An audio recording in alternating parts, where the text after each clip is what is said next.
Love Song Podcast, a Love Song media production. I'm T Love. Welcome into today's episode. Before I begin, I want to give some love out to my sponsor, Shirts and More. All of the logo that you see me sporting here on the set is provided by Shirts and More, located at 2517 Jacob Street in Wheeling, West Virginia.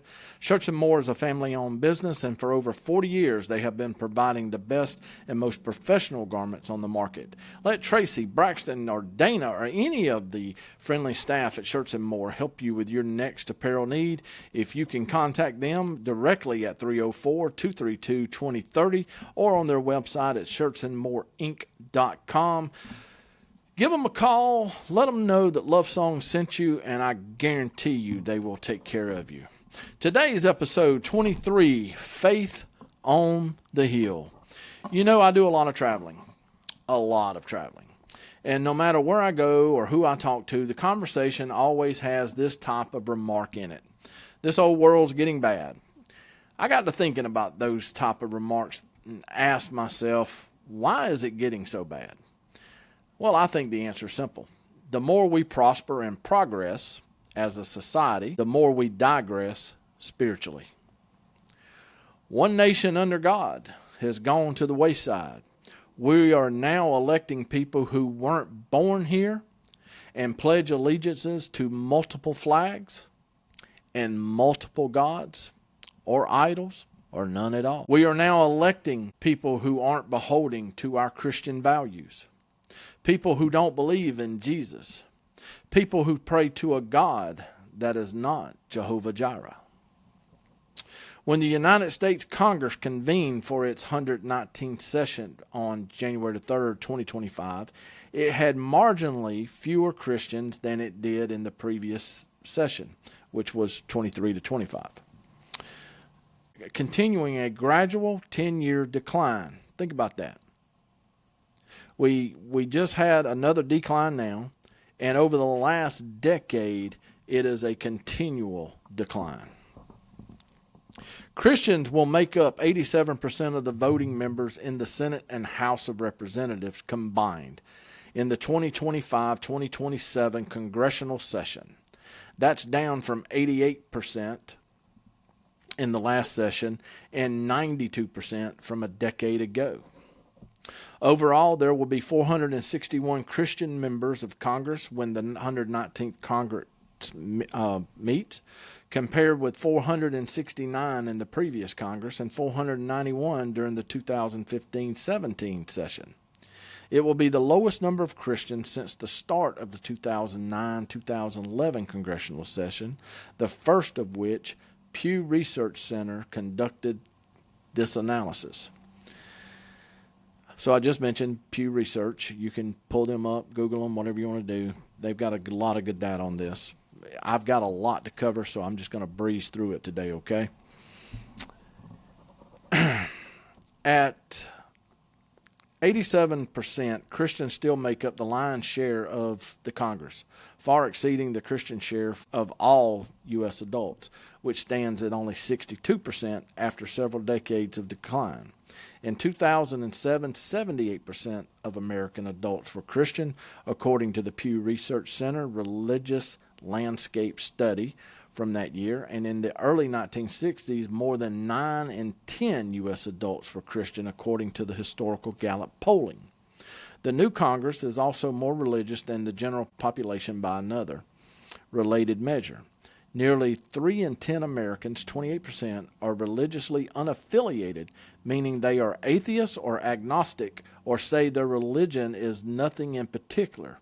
But less than 1% of Congress falls into that category, with 3 religiously unaffiliated members, including incoming Representatives Yasamin Ansari of Arizona, Emily Randall of Washington, both whom are Democrats, and incoming Senate Abraham Hamadah of Arizona, who is a Republican. I want to stop real quick. We talk about our government being corrupt, compromised, how there's so much crap going on in our world today. Well, back in the 60s, 70s, early 80s, you had 90% of your Congress was Christian. And today it's 87%. But what's a more startling number here is that nearly 3 in 10 Americans are religiously unaffiliated. That means that 30% of Americans aren't affiliated with God. You want to know why the world's getting so bad? Why America's getting so bad? These numbers right here say it. The more we have moved away from God, the church, the family, the values and principles that made us such a strong nation, the more we have deteriorated. The more we go to, instead of laws of the society, we're now trying to defund the police, and we're putting in softer penalties for criminals. That's a problem. Breakdown by denomination. Of 461 Christians in the 119th Congress, 295 are Protestant, a decrease of 8 from the previous session. Partial historical data suggests that Protestants had a much larger presence in Congress a few decades ago, including 398 members in 1961. But there have been fewer than 300 Protestants in 6 of the last 9 sessions over the last decade and a half. That said, Protestants continue to make up disproportionately high share of the 119th Congress, 55% of the members, when compared to the U.S. adult population of 40%.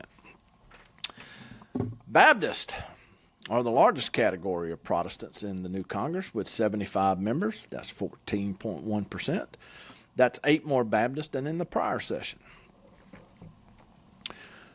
The next largest Protestant group in the new Congress are Methodists, 26 members, Presbyterians, 26, Episcopalians, 22, Lutherans, 19. There are 4 groups have had shrinking U.S. memberships in recent decades and now have a considerably smaller presence in Congress than they used to. For example, in the 112th Congress of 2011 and 13th, there were 51 Methodists, 45 Presbyterians, 41 Episcopalians, and 26 Lutherans. It's worth noting several Christian denominations are fully welcoming and affirming of the LGBTQ plus individuals, ordaining queer clergy, and performing same-sex marriages. The most prominent inclusions denominations include the United Church of Christ, the UCC, the Episcopal Church, the Evangelical Lutheran Church in America, the ELCA, the Presbyterian Church USA, the PCUSA to be exact, the Christian Church, Disciples of Christ, the United Methodist Church, UMC, the Metropolitan Community Church, the MCC, and the Community of Christ and the Quakers Religious Society of Friends. Why is that important? It goes against the Bible. I'm not here to put anybody down. I'm not here to judge anybody. That's not what I do. Only God sits that high. But when you sit here and you want to talk about how bad our country is and why it's gotten so bad and why the crime level's up and why you have this and why you have that, just all the different things that go into it, come back down to the root cause. We have a compromised government. We have a corrupt government. And the Republicans and the Democrats are both complicit in each other's cover-ups of the corruption and compromise. That's why none of them ever go to prison. And then you factor the media into it, which just fans the flames of whatever is the flavor of the month topic, right? It's a never-ending cycle. And those everyday people like you and I, we get stuck out here thinking, how can this be? How can you do this? How can you do that? It is what it is. You have to start holding people accountable. But we live in a country right now that is sitting on the largest pedophile ring on this world's history, on the entire planet. Nobody's being held accountable, not in America. Epstein was charged. Ghislaine Maxwell was charged. Prince Andrew and one of his people were charged for espionage or something like that, but nothing related to the children. Oh my God, it's Donald Trump's fault. No. They've had this Epstein thing going all the way back to Bush 43's era. You've had Republican and Democrat presidents and administrations alike, Republican and Democrat houses, Republican and Democrat senates. It's not one person's fault. I hold Donald Trump a little bit more to it than I do most because Donald Trump campaigned on releasing it. And now he's flip-flopped on it, right? But I'm not going to bash one person about the Epstein files when it is a collaboration of a whole group of people, both here in America with our government and our media, along with some people that, you're not really supposed to mention who their names are because if you do, you get canceled or you get your podcast taken down because it violates the rules of engagement because those very people own all of the big tech companies that support the podcasters. One big circle jerk. And it's the everyday person, the taxpayer, the blue-collar workers who get out and bust their butt trying to make good, hard-earned living to take care of their families and intermingle with whites, blacks, Hispanics, Germans, Russians, Iran, name it. People I know just want to get along with everybody. In my daily travels, I deal with white people, black people. I deal with Americans. I deal with people from India. I deal with people from Asia. I deal with people from Africa, Morocco, the UK. I deal with a vast array of human beings. And most of them are the same.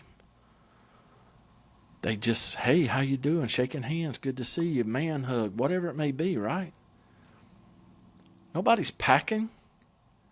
Nobody's got a kilo of coke on them.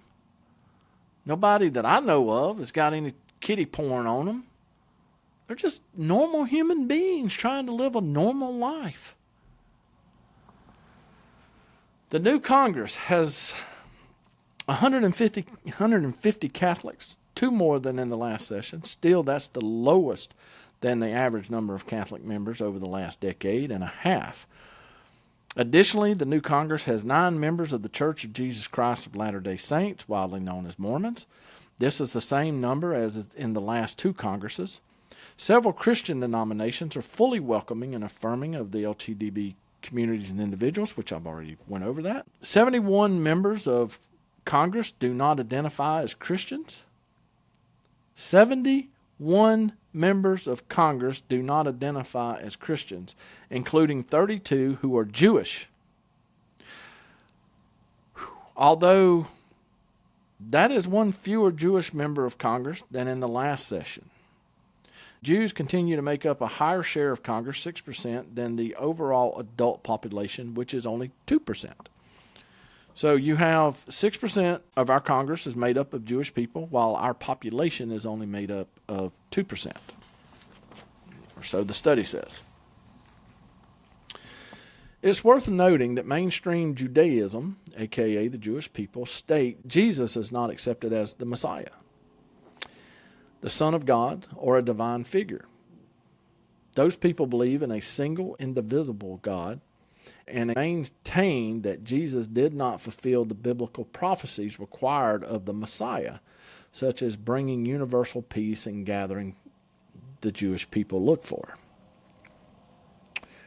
I want it to be known, I don't follow him. He just happened to be on a podcast that I was watching. But Ben Shapiro said that he doesn't look at Jesus as any more than he does Adam or Moses or Abram. He's just a religious relic that stirred up trouble and got crucified for his troubles. I was floored when I heard him say that. Are you kidding me? This is the person that I'm supposed to be careful with what I say? No, sir. I'm a Christian. I believe in the Father, the Son, and the Holy Spirit. I believe that God sent his only begotten Son to this planet. He was the only perfect man to walk on this planet. He was born to a Virgin Mary, which is why we celebrate Christmas. Then he was crucified. which is why we celebrate Good Friday. And then he was resurrected on the third day, which is why we celebrate Easter. And this guy is in my country telling me that they don't believe in that. But I can't say anything against this guy or I get branded a bad, horrible human being. There will be 4 Muslims in the new House of Representatives, one more than in the last session, including 3 who won re-election in 2024. Andre Carlson, Democrat out of Indiana. Ilham Omar, Democrat in Minnesota. I think we all know who she is. Rashida Tlaib, again, one we know who she is, Democrat out of Michigan. And the newest Muslim member to enter the House will be Latifah Simon, who is a Democrat out of California. Muslims believe in one supreme, all-powerful God called Allah. They follow the teachings of the Quran, believed to be the little word of God, and the Prophet Muhammad, whom they revere as the final messenger in a long line of prophets that includes Adam, Abram, Moses, and Jesus. There will be 4 Hindus in the House, 2 more than in the previous session. 3 won re-election in 2024. Ro Khanna, Democrat out of California. I want to pause right there and say I've been reading a lot on Ro Khanna. I like this guy, even though he's a Democrat. I really and truly like this guy. I don't know him like I do a lot of other people, but he has stood up on the House floor and named people out of the Epstein file. He is also somebody that stood up and tried to get the Department of Defense 224 inclusion removed off of the calendar, at which he was voted down by a voice vote. So I think this guy he may be a Democrat, but I think he's more of a centric, like he's middle of the road. And I'm doing all I can to get my backstory on him. But props to Ro Khanna for the couple of things that I have known to him to do good. You also have Raja, I'm not even going to pronounce this guy's last name, Krishnamurthy, Democrat out of Illinois, and Sheree Thindor, Democrat out of Michigan, and one Suhas Subramanian, Democrat out of Virginia, will be a freshman. I do a lot of traveling every day. I come in contact with a lot of Hindus. And while we don't talk a lot about religion and politics and things of that nature, I can tell you that these are some very peaceful people. They would be more in line, I think, with the Christian viewpoints. And the reason I say that is Hinduism is the world's 3rd largest and oldest surviving religion, originating in India over 4,000 years ago. Often referred to as the Sanatana Dharma, the eternal tradition. I apologize if I butchered that to all my Hindu friends. It is a diverse family of philosophies rather than a single organized faith, embracing countless deities, spiritual paths, and sacred text. Again, I know a lot of people that are Hindu, and they are very peaceful people. They do not believe in conflict of really any kind. And, of course, they have some in their group that is radical just like anybody else, including Christians. David Koresh, I could name, we're not going to get into name calling. There are 3 Buddhists. I was shocked when I came to this. 3 Buddhists are set to serve in the new Congress, an increase of 1. They include incumbents Representative Hank Johnson, Democrat out of Georgia, Senator Mazie Hirono, Democrat out of Hawaii, and freshman Representative Derek Tran, Democrat out of California. Buddhism is a major world religion and philosophy founded in the ancient India and Siddhartha Gautama, the Buddha, over 2,500 years ago. It focuses on a path to spiritual awakening, the realization of ultimate truth, nirvana, and liberation from the cycle of rebirth and suffering, samsara. In addition, there are 3 members who identify as Unitarian Universalists. This was a new one to me. All 3 are returning for another term. Representatives Deborah Ross, Democrat out of North Carolina, Ami Barea, Democrat out of California, and Judy Chu, Democrat out of California. A Unitarian Universalism, UU, is a progressive, inclusive religious tradition that does not require a single creed or doctrine. Instead of shared dogma, members are united by shared values centered around love, justice, equity, and spiritual growth, drawing wisdom from multiple global religious science and personal experience. 21 members of the new Congress are categorized as having unknown religious affiliation, meaning they decline to identify their religion, choosing to identify as unspecified or were unable to be reached. That's an interesting concept. We have people serving in the United States Congress. In God we trust, and we have God in us. That is what this country was founded on, and we got people who won't even identify. These are among the key findings of the Pew Research Center's analysis and data from CQ Roll Call, which sends questionnaires to every new member of Congress and follow-ups as needed. The CQ questionnaire asked members of the incoming 119th Congress to identify their religion. It did not ask about their religious beliefs or practices. Pew Research Center categorized the data and compared the religious affiliations of members of Congress with the Center's national surveys of U.S. public. In the incoming 119th Congress, Protestants make up the majorities of both the Senate, 59%, and the House at 55%. Baptists, as I said, is the largest Protestant, comprise a slightly higher share of the House than the Senate, 15% to 12%. And that goes on and on and on. I have spent 23 minutes here breaking down the religious groups that are leading the United States Congress. And the one thing I can tell you is that you want to know why we have the problems we have in America? It's because we have leaders, elected leaders, that are not beholden to the God Almighty that you and I go to church to every Sunday and pray to. It's just that simple. I can assure you that the Love Song Podcast doesn't shy away from facts. This podcast will not shade the truth. Think about this for just a second. If you speak out against certain people, you are being anti-Semitic. But those people themselves don't even believe in Jesus Christ. The very foundation of the Christian belief system, as I mentioned earlier, Christmas is the birth of Jesus. Good Friday commemorates the crucifixion and death of our Jesus on Calvary. Easter Sunday is where we commemorate the resurrection of Jesus. The Bible isn't Republican or Democrat. I don't care if it's Bush 43, Obama, Biden, Bush 41, Clinton, or Donald J. Trump. This podcast will speak facts, and no subject is off limits. I won't hide behind my badge, my Bible, or my family. I will not hide behind the fear of someone canceling me because I want to get the truth out. We live in a world today where truth is bad and the lies and the misinformation and the disinformation is good. If you want to be a normal human being, what we were raised to be normal, a heterosexual, married with children, you're looked at as, what's wrong with you? I'm here to tell you, I am a 54-year-old man. I've never been in a strip club. I've never done an illegal drug in my day, including marijuana. I have people asking me all the time, are you square? No. I've lived a life. I've got other vices. I've got other sins.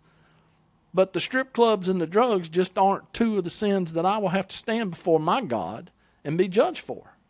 Thankfully, I believe in what I'm doing. I believe that there are tens of thousands and millions of people in America today that believe and think and feel the same way I do. I'm not here to bash anyone. You are free to be who you want, how you want, when you want, as long as it's not impeding upon me. And I can tell you that our Constitution is being impeded upon. It's being impeded upon by these lawyers, for the most part, that we are electing into Congress. They get up there and they'll change a bill and they'll take out the word and put or take out the word or and put and. They'll change that wording up just a little bit so that they can get something passed over. Why? Because somewhere down the line there's a lobbyist or a special interest group that has given them a big fat check. These people will sit in the Congress, and they'll sit there for 10, 15, 20, 25, 30, 35, sometimes 40 years. And when they go into office, they're worth somewhere around $500,000 or less. And when they come out, they're worth about $30, $40, $50 million or more. And you're telling me that on a $125,000 a year salary that you went from being worth $500,000 to being worth $100 million. That's how stupid these people think you are. And you prove it. I'm no innocent person here, okay? We're all in the same boat. And you prove it every election cycle when you go back and you pull that lever and you vote for these corrupt, compromised politicians. Now they've got our media involved in it. And if you stand up and you try to take your country back, you're branded a troublemaker. You're branded a racist. You're branded a bigot. You're branded an anti-Semite. You're branded as a homophobic person. You're branded. I'm not branding anybody anything. I am not riding up and down the roads with a rebel flag on the back of my truck. I'm not riding up and down the roads with a pride flag on the back of my truck. I have an American flag and I got a dog paw. Why? Because I love my country and I love dogs. I'm not trying to get anybody else to believe what I believe. My fraternal and maternal grandmothers. My fraternal grandmother was so holy, I never heard her use so much as the word darn. No slang. And when she got on to you using biblical scripture. What you think the Lord's going to say if he come back and you got to stand before him and answer this today? And what's so bad is, when you get to thinking about it, you're upset because you, as much as you don't want to upset your grandmother and you don't want to disappoint her, you don't want to upset God and disappoint him either. But we live in a society today where they want to suppress your religious beliefs to the point that you are a servant to the very system that you loathe and you know is not correct. It's terrible. We're all just one accident, one diagnosis, or one unexpected phone call away from living a much different life. I implore you, with all that is holy on this earth, be humble, stay kind, show your love, and go check on your people, because it is the people in your life, your family, your friends, your loved ones. Those people are what matters the most. Until I see you on the next episode, take care.